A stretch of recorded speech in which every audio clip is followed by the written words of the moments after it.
Welcome to MPC Foundation Academy. In this video we will discuss about the saving energy. Okay, now we will start our video. Measures to be adopted to save energy. See here, first one, using laptops / computers instead of standard computers. మనము standard computers అంటే ఎక్కువ power తీసుకునేటువంటి computers ప్లేస్లో లేటెస్ట్గా ఉండేటువంటి ల్యాప్టాప్స్ని మరియు కంప్యూటర్స్ని use చేసి మనము పవర్ని సేవ్ చేయొచ్చు, ఎలక్ట్రిక్ పవర్ని మనము సేవ్ చేయొచ్చు అని ఇక్కడ అర్థం చేసుకోవాలి. ఇక్కడ ఏం రాస్తున్నామండి మనం,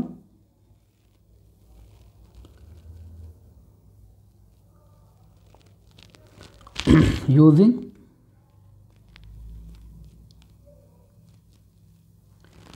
laptops instead of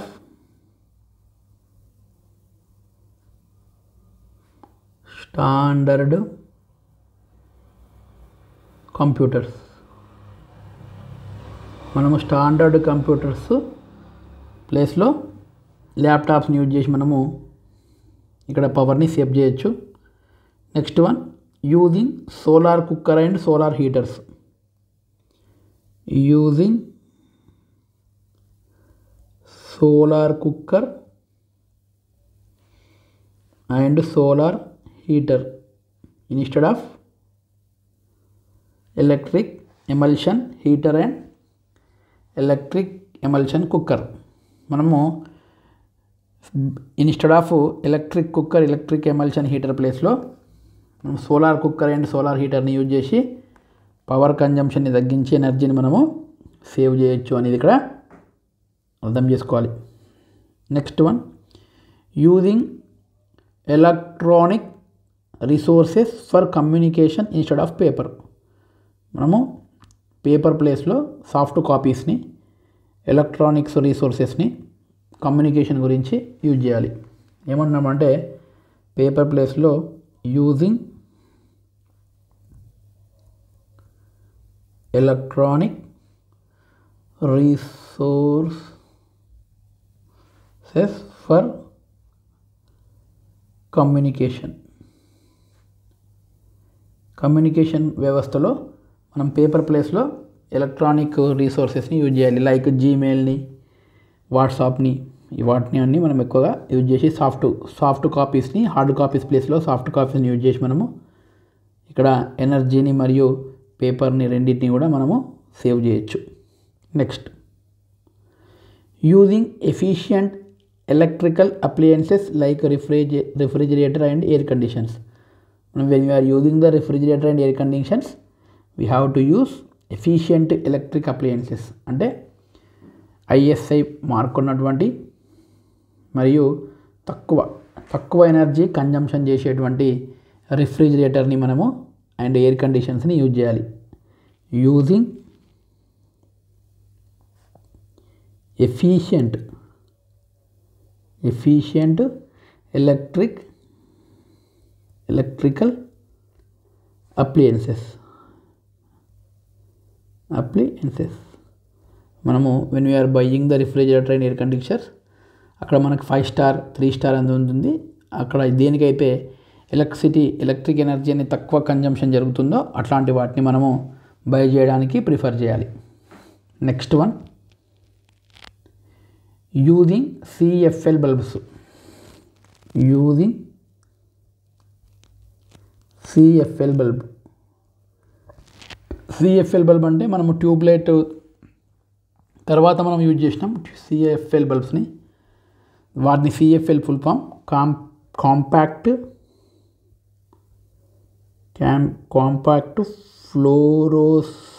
fluorescent light use చేసినాం. ఈ మధ్యలో ఇంకా తక్కువ ఎనర్జీని యూజ్ చేయడానికి, ఎలక్ట్రిక్ ఎనర్జీ యూజ్ చేయడానికి LED బల్బ్లను యూజ్ చేస్తున్నాం. LED light emitting diode LED బల్బ్స్ని మనము యూజ్ చేస్తున్నాం. instead of normal bulbs we have to use the CFL bulb or LED bulbs. Next, using microwave oven instead of conventional ovens. Conventional ovens ప్లేస్లో మనం వేటిని use చేయాలి?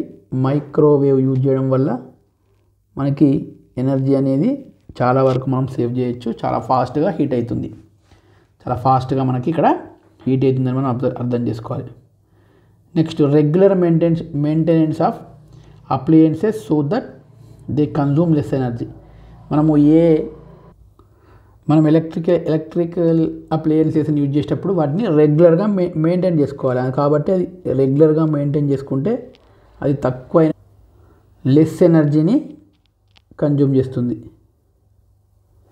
Less ఎనర్జీని ఇక్కడ consume అనేది చేయడం అయితే జరుగుతుంది. అంటే రెగ్యులర్గా మనము మెయింటైన్ చేసుకుంటూ ఉండాలి. Next, judicious use of electrical appliances. మనము ఎలక్ట్రికల్ అప్లయన్సెస్ని ఒక జుడిషియస్గా అంటే ఎట్లా అవసరం ఉంది అట్లే మాత్రమే యూజ్ చేయాలి. Judicious use of fossil fuels. Fossil fuels అంటే మనకు ఆల్రెడీ తెలుసు, పెట్రోలియం, కోకు, ఇవన్నీ కూడా మనకి నాన్ రీన్యూయబుల్ ఎనర్జీ సోర్సెస్. వీటిని మనము జుడిషియస్ అంటే ఏంటంటే ఒక సైంటిఫిక్గా ఒక పద్ధతిగా యూజ్ చేయాలి. ఇక్కడ సస్టైనబుల్ డెవలప్మెంట్ అనే ఒక కాన్సెప్ట్ ఉంటుంది. ఈ సస్టైనబుల్ డెవలప్మెంట్ ప్రకారం మనం ఈ ఎనర్జీస్ని మనం యూజ్ చేయాలి.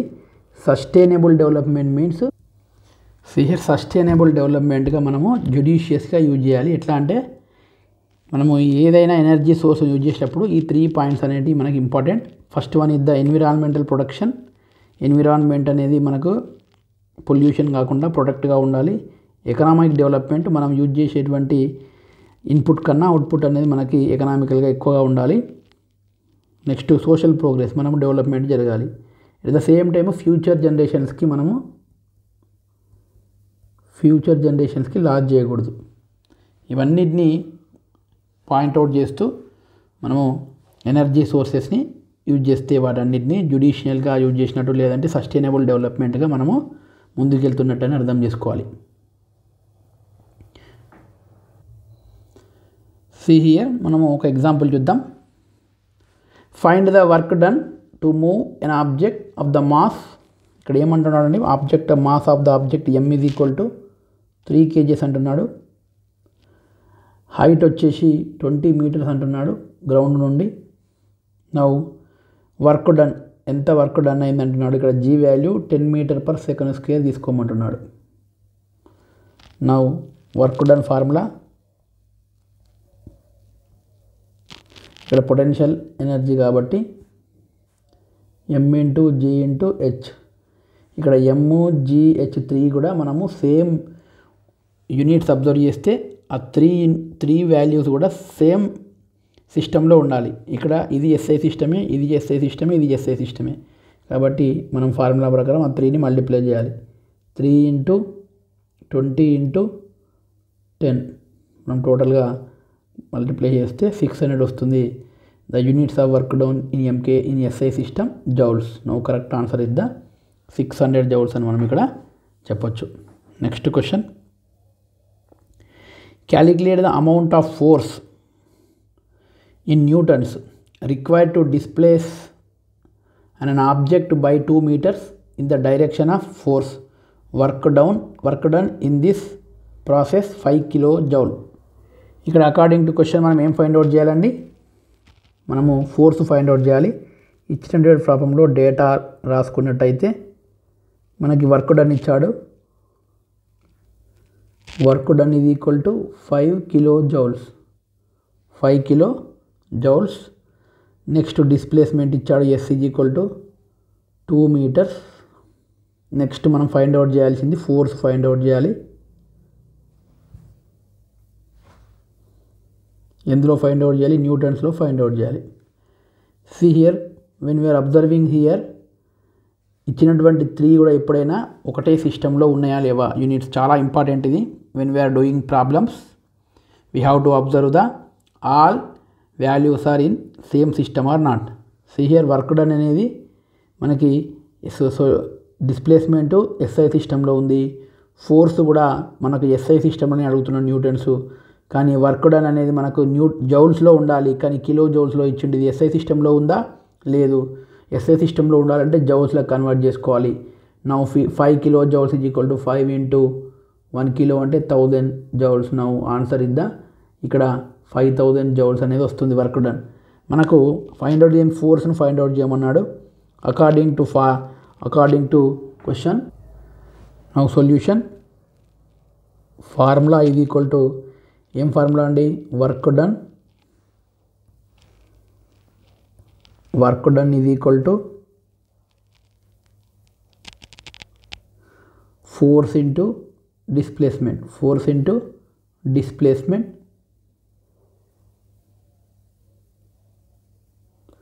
Now W is equal to F into S. ఇక్కడ మనకు కావాల్సింది ఏంది? ఓన్లీ F కాబట్టి F is equal to W divide by S అవుతుంది.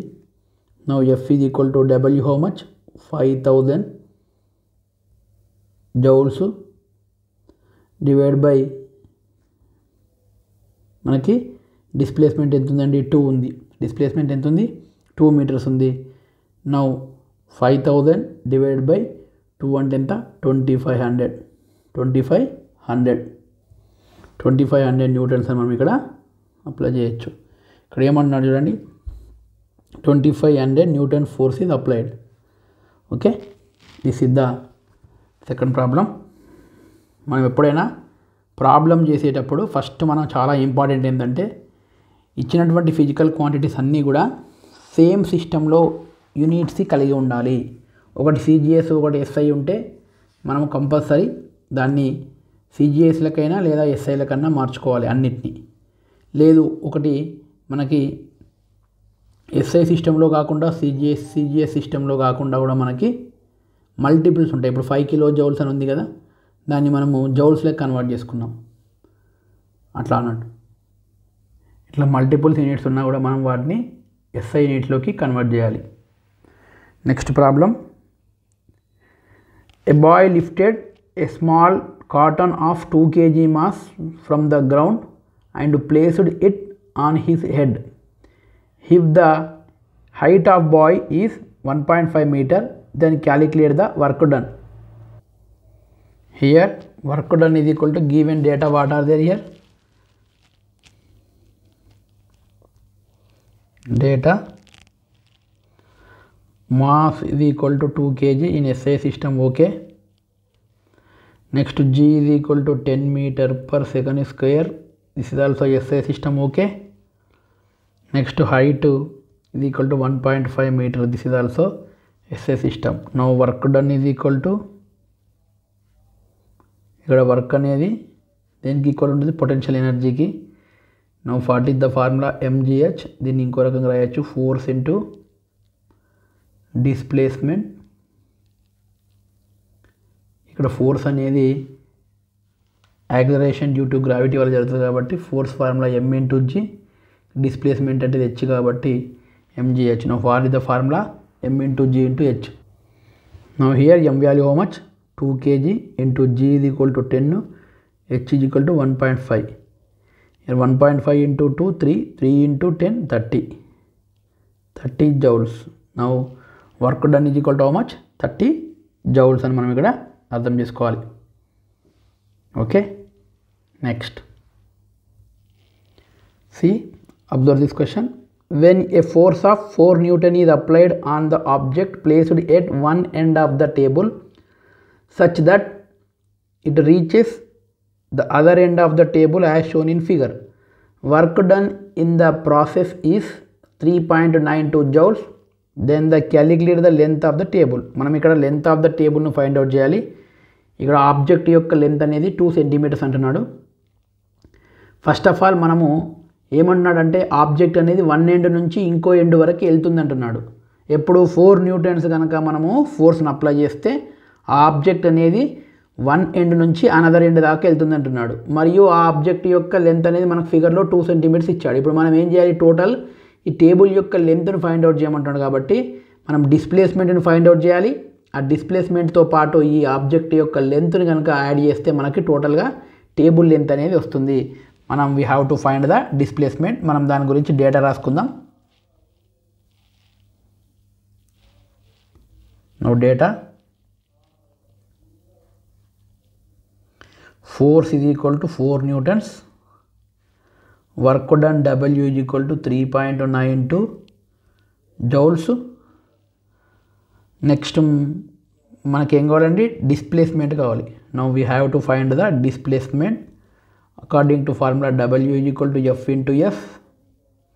Now we need S is equal to W by F, sorry W by F, W by F. Now what is the value of W? 3.92 joules by 4. మనం దీన్ని calculation చేస్తే 392 by మనకేం చేయొచ్చు, 400 రాయొచ్చు. మనం దీన్ని calculation చేస్తే మనకి 0.98 అనేది వస్తుంది మీటర్స్. ఇది డిస్ప్లేస్మెంట్ కాబట్టి మీటర్స్, ఎందుకంటే ఇది SI యూనిట్లోనే ఉంది, ఇది SI యూనిట్లో ఉంది కాబట్టి వచ్చేటువంటి డిస్ప్లేస్మెంట్ కూడా మనకి 0.98 మీటర్స్ అనేది వచ్చింది. మరి ఇక్కడ లెంత్ ఆఫ్ ద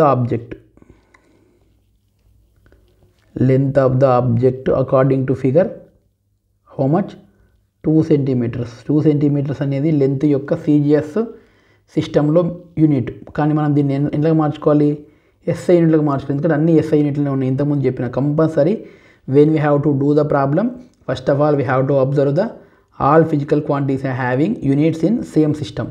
ఇక్కడ అన్నీ కూడా SI సిస్టంలో ఉంది. ఆబ్జెక్ట్ యొక్క లెంత్ అనే CGS సిస్టంలో ఇచ్చింది కాబట్టి మనం 2 సెంటీమీటర్స్ ఎందులో మార్చుకోవాలి, మీటర్స్లో మార్చుకోవాలి. Now 2 into 1 centimeter is equal to how many meters? 1/100 meters. 1/100 meters, that is equal to 2/100, that is equal to 0.02 meters. Now 0.02 meters. Now length of the object 0.02 meters, displacement ఎంత అండి, 0.98 metres. ఇప్పుడు 1 end నుంచి ఇంకో ఎండ్కి వెళ్ళింది కాబట్టి టోటల్గా object అనేది మనము లెంత్ ఆఫ్ ద టేబుల్ మనం ఏం రాయొచ్చు, length of object 0.02 plus displacement 0.98 metres.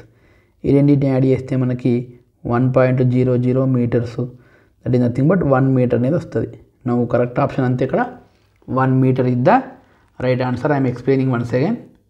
ఇక్కడ ఏమంటున్నామంటే when a force of 4 Newton is applied on the object, ఒక ఆబ్జెక్ట్ మీద మనం 4 Newton ఫోర్స్ అప్లై చేసినప్పుడు ఆబ్జెక్ట్ అనేది 1 ఎండ్ ఆఫ్ ద టేబుల్ నుంచి అది other end of the table వరకు వెళ్ళింది. అకార్డింగ్ టు ఫిగర్ ప్రకారం the length of the object ఎంత అండి, 2 సెంటీమీటర్స్ అని చెప్తున్నాడు. మనం ఇప్పుడు మనం ఏం ఫైండ్ అవుట్ చేయమంటున్నాడు, టోటల్గా టేబుల్ యొక్క లెంత్ ఫైండ్ అవుట్ చేయమంటున్నాడు. When you have to find the table length, we have to find the first of all displacement of the object and length of the object. ఆ రెండింటిని add చేస్తే మనకు table యొక్క length అనేది వస్తుంది. According to formula మనకి ఏమి ఇచ్చిండు, డేటా ఫోర్స్ అనేది 4 Newtons అన్నాడు, వర్క్ డన్ అనేది 3.92 joules అన్నాడు. According to formula W is equal to F into S, ఇక్కడ S అనేది displacement, S is equal to W by F అయింది. 3.92 joules బై మనం 4 చేస్తే మనకు ఆన్సర్ 0.98 మీటర్స్ అనేది రావడం జరిగింది. డిస్ప్లేస్మెంట్ అనేది ఎంత, 0.98 metres. Displacement 0.98 metres. Now length of the object ఎట్లా ఇచ్చిండు, మనకి సెంటీమీటర్స్లో ఇచ్చిండు. కానీ ఇవన్నీ కూడా మనకి ఎందులో ఉన్నాయి, SI సిస్టంలో ఉన్నాయి. SI సిస్టంలో ఉన్నాయి కాబట్టి దీన్ని నేను SI సిస్టంలోకి మారుస్తున్నా. ఇక్కడ ఎట్లా మార్చిన, 1 metre is equal to 100 centimetres, 1 centimetre is equal to 1/100 metres. కాబట్టి నేను సెంటీమీటర్ ప్లేస్లో 1/100 మీటర్స్ రాసిన. 2 into 1/100 is equal to 2/100. 2/100 is equal to 0.02 metres. ఈ 0.02 మీటర్స్ అనేది లెంత్ ఆఫ్ ద ఆబ్జెక్ట్. ఇప్పుడు మనకు కావాల్సింది లెంత్ ఆఫ్ ద టేబుల్ కాబట్టి length of the table is equal to length of the object plus total displacement. Now length of the object 0.02 metres, total displacement 0.98 metres. ఆ రెండింటిని కనుక మనం add చేస్తే 1.00 metres. 1.00 point తర్వాత ఎన్ని జీరోలు ఉన్న దానికి వాల్యూ లేదు కాబట్టి now length of the table ఎంత అండి, 1 మీటర్ అనేది కరెక్ట్ ఆన్సర్ అవుతుంది. లెంత్ ఆఫ్ ద టేబుల్ ఎంత అవుతుంది 1 మీటర్ అనేది కరెక్ట్ ఆన్సర్ అయితే ఇక్కడ జరుగుతుంది. ఇక్కడ 392/400 చేయాలంటే మనము ఇక్కడ చేయాల్సి వస్తుంది, డివిజన్ చేయాలి, డివిజన్ చేస్తే మనకి వస్తుంది. Okay, next here we will stop here. In next video we will discuss in next topic. Thank you.